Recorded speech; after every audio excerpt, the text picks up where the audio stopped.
and operations. Dan, it's been a while, but it's great to have you with us today. Rob, it's great to hear your voice and to be working with you again. Thanks for the call. Our pleasure, Dan. From your experience on board the station a few years ago, what's involved in unloading a cache of cargo that a resupply vehicle brings to the complex in what amounts to its own complex operation? Yeah, it is a complex operation, and from a crew member's point of view, boy, it's like Christmas. Or nowadays, it's like watching the Amazon truck show up and unload a bunch of stuff.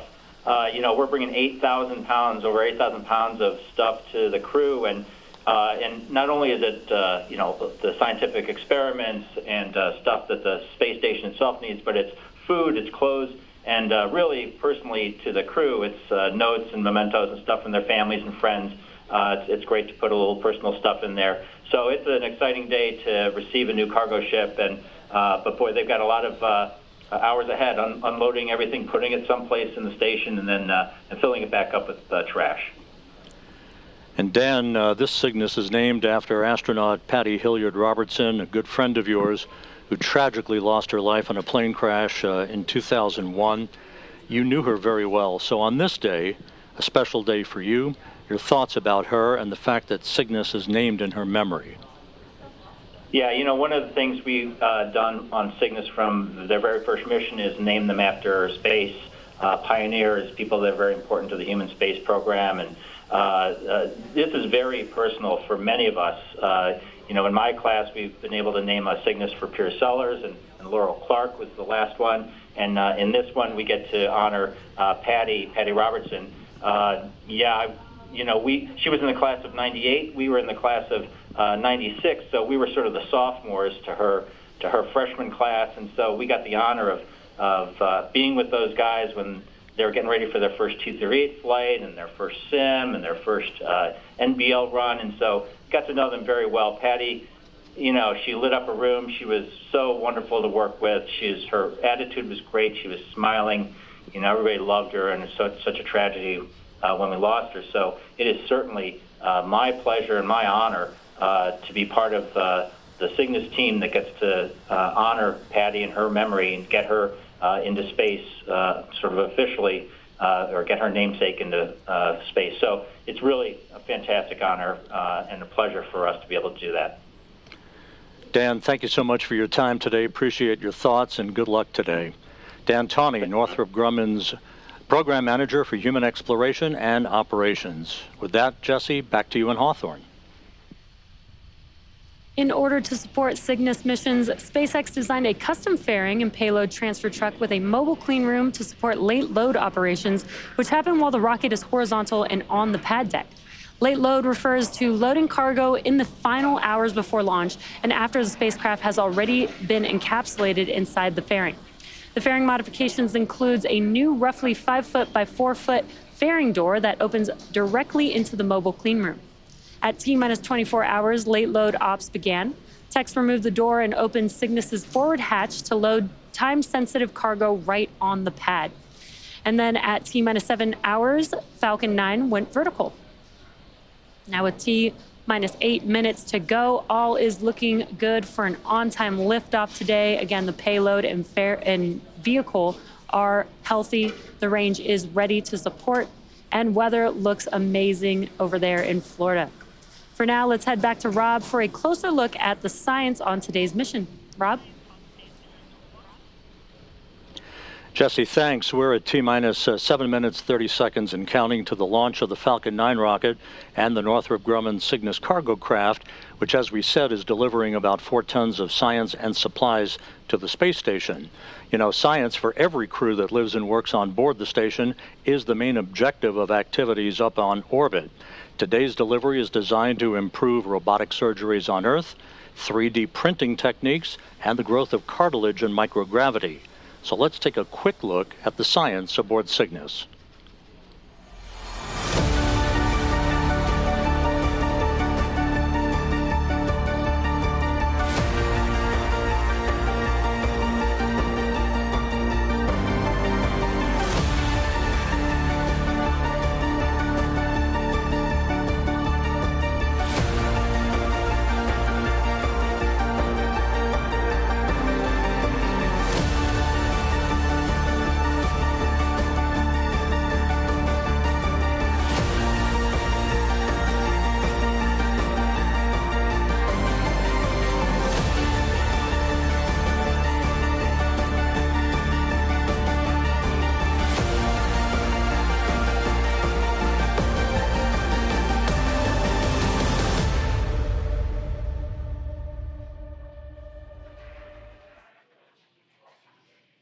It's T-minus 6 minutes and 5 seconds, and the SpaceX team is working no significant issues. Weather is go, range remains go for launch, and at this point, RP-1 fuel is completely loaded on the second stage and nearly complete on first stage. Liquid oxygen loading is underway on both stages and will complete at T-minus 2 minutes to launch. We're also loading helium gas into both stages. Falcon 9 uses helium as a pressurant to backfill the propellant tanks as liquid oxygen and RP-1 are consumed by the Merlin engines during ascent. Helium load began before the broadcast went live and will continue to top off until a minute and a half before launch. Jesse, to make sure engine startup goes well, SpaceX performed what is called engine chill, where a small amount of the super chilled liquid oxygen flowed into the Merlin engine's turbo pumps. This was done to avoid a thermal shock to the propulsion system when the full flow of super chilled liquid oxygen is introduced into the Falcon 9 plumbing. Cygnus is also undergoing final vehicle health checks at this moment as it prepares to go on internal battery power, all of that being monitored by Northrop Grumman flight controllers in Dulles, Virginia.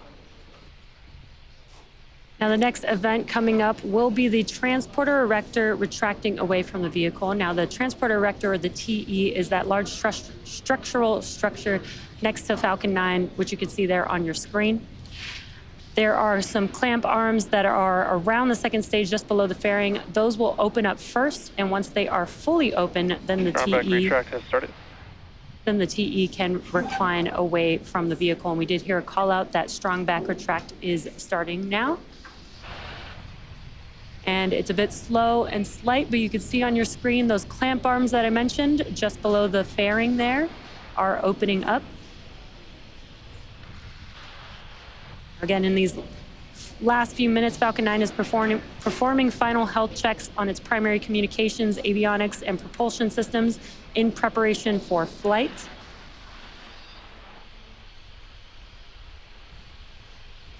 And it looks like the clamp arms are now fully open, and it's very slow and slight, but you can see the TE slowly moving away from the vehicle.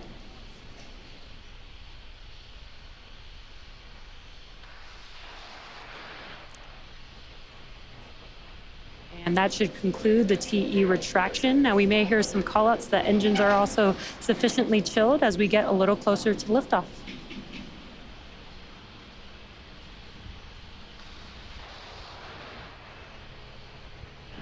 We're coming up on the T-minus 3 minute mark until launch. Checkouts of the second stage thrust vector control actuators will soon begin.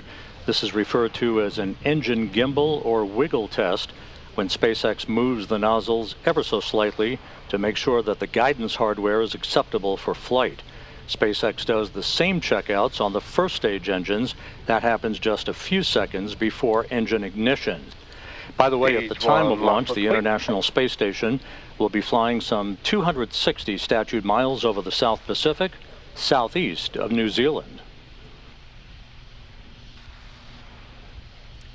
The next milestone coming up will be propellant loading completion on the vehicle. At T-minus 3 minutes, we wrapped up liquid oxygen loading on the first stage vehicle, and coming up next will be liquid oxygen loading completion on the second stage. Once that happens, Falcon 9 will be fully loaded with 1 million pounds of kerosene fuel and liquid oxygen. Cygnus is also performing its final health checks to make sure that all of its primary systems are ready for its rendezvous with the space station. Just waiting for the second stage liquid oxygen loading call out.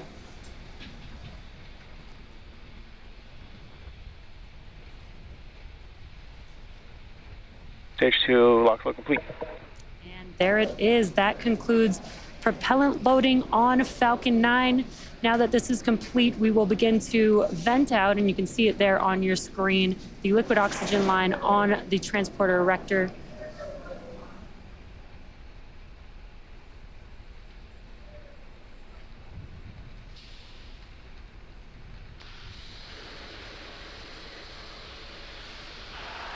Ground gas closeout.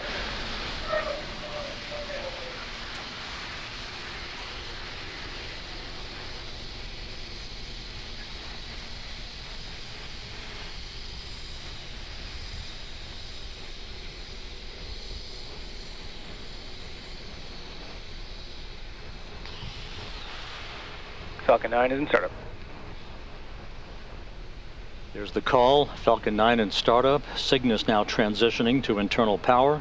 The Falcon 9 computers are in final pre-launch checks. That instructs the rocket through the last seconds before liftoff. Falcon Cygnus, both stages now being launch. pressurized for launch. The range remains go for launch. A pristine day for a launch from the Space Coast. T-minus 40 seconds and counting.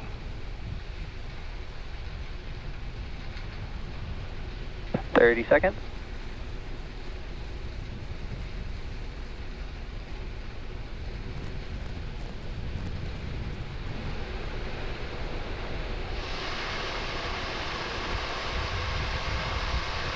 Seconds.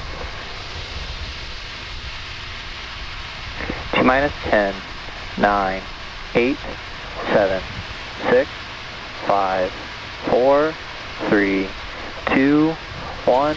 Ignition, engines full power, and liftoff. Go Cygnus, go Falcon.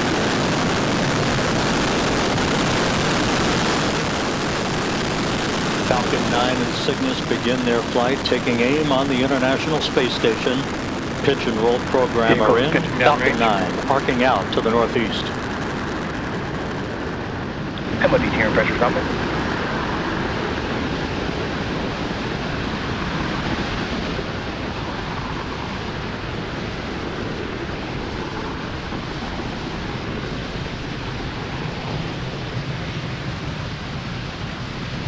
At T plus 40 seconds, Falcon 9 has successfully lifted off from Space Launch Complex Power and 40. telemetry nominal. This is our 10th mission of the year and second to the International Space Station.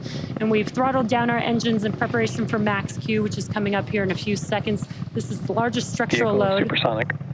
This is the largest structural load that the vehicle will see on ascent.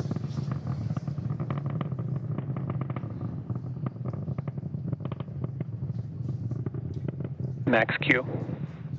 And great news, we've passed through max Q and are throttling those engines back up.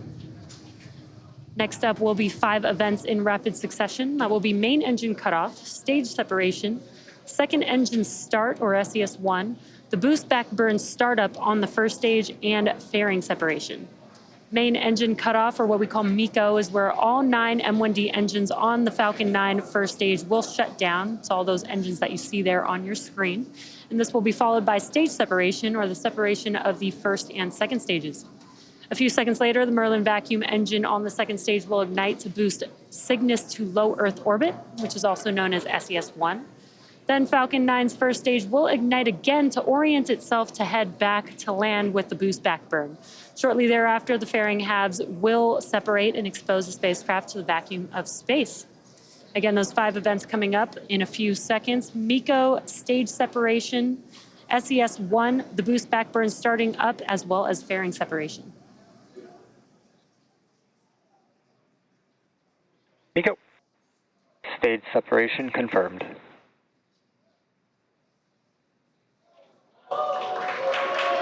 And back ignition. Stage 1 boost back startup. And there we've had MECO, stage separation, the MVAC engine on the second stage ignited, as well as the boost back burn starting up on the first stage vehicle. And some awesome views there on your screen. On your left-hand side is a view from the first stage. On your right-hand side, a view from the second stage.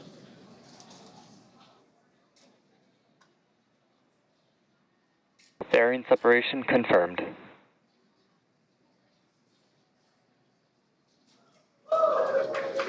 And excellent news. We were able to see and hear the call out for confirmation of fairing separation. You can actually see one of the fairing halves falling back to Earth on your right-hand screen.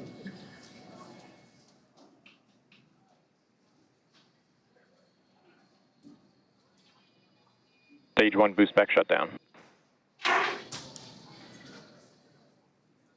And we heard that call out, and you can see on your left-hand screen that the engines on the first stage vehicle have shut down, and that concludes the boost back burn for the first stage vehicle. You can also see that the grid fins are now deploying on the first stage. Both vehicles are following a nominal trajectory. And great call outs that both vehicles are on nominal trajectories.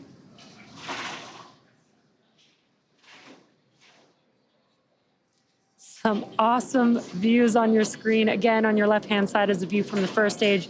On your right-hand side is a view from the second stage looking at our MVAC engine. You're watching a live webcast for NG-20, Northrop Grumman's 20th resupply mission to the orbiting laboratory. This is SpaceX's 10th mission for 2024 and the second flight to the International Space Station just this year. You might be interested to know, in order to get to space, the rocket has to do more than just go up. It also has to go sideways and really, really fast. At liftoff, gravity is pulling straight down on the vehicle. As we ascend, we tilt the engines, and the technical term for that is called gimbaling, and that turns the rocket horizontally. Now, we are still going up, but we are now also heading horizontally away from the launch pad, and that's what we call a gravity turn. An object typically needs to go 7.5 kilometers per second or 17,500 miles per hour horizontally in order to avoid being pulled back down to Earth and get into orbit. And that is exactly what this vehicle just performed. And on your left-hand side, again, is the first stage making its way back down to Earth. Today, we do have a land landing, so we do require 3 burns in order for it to make its way back to its landing zone. We've already completed the boost back burn for the vehicle as it oriented itself heading back towards land. Next up will be the entry burn, and that's where 3 of the Merlin engines will reignite. This helps to slow the vehicle down as it re-enters the upper parts of the Earth's atmosphere. And then will be followed by the last burn, which is the landing burn. That's a single engine burn that brings the vehicle speed down rapidly in order to touch down back on Earth. And a really cool view of that first stage vehicle from our ground tracking camera. That looks amazing. And that entry burn is coming up here in just about 30 seconds or so.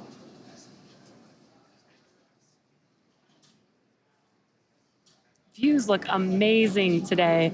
Again, you can see on your left-hand screen the view of Earth in the background of the first stage as it's coming back down to Earth to land on our landing zone.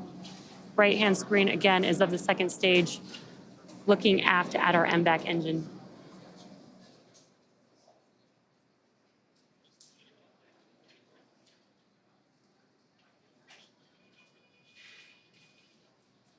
Stage 1 entry burn startup.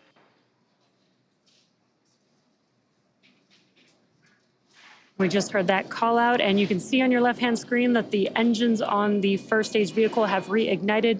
It's just about a 17-second burn. Stage 1 entry burn shutdown. And Stage 1 FTS has saved. Awesome tracking view of our first stage vehicle. As you can see that the entry burn has concluded.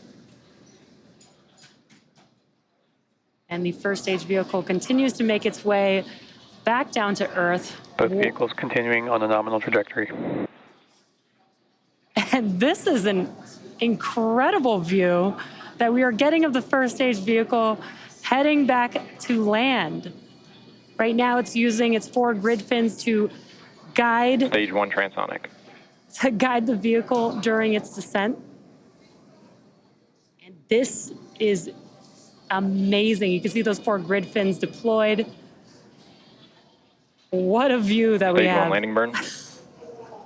And you can see that the landing burn has begun for the vehicle. Let's watch as Falcon 9 touches back down on land.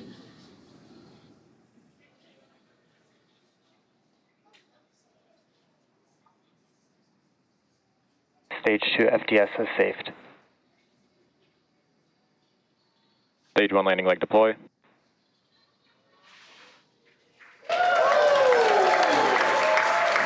Stage 1 landing confirmed. What a sight to see. Falcon has touched down. This booster just completed its 10th flight and the 268th successful landing of an orbital class rocket, including both Falcon 9 and Falcon Heavy boosters. That was such an incredible view to watch. Now, next up is SECO for the second stage. That's where we will shut down this MVAC engine. Nominal orbit insertion. And great news, we heard that call out for SECO-1 as well as confirmation of good orbit.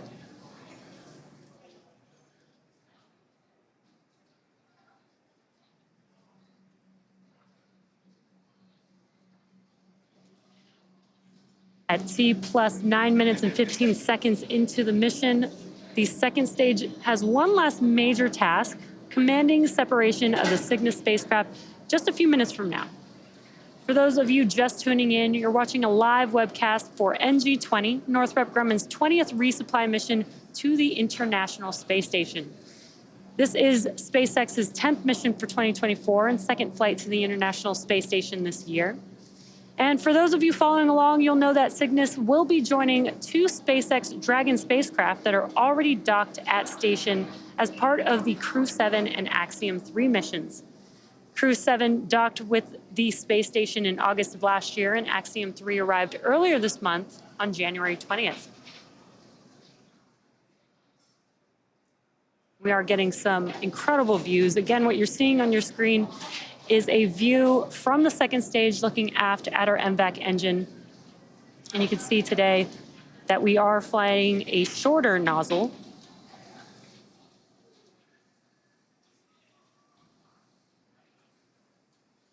And there you can see that shorter nozzle there on your screen.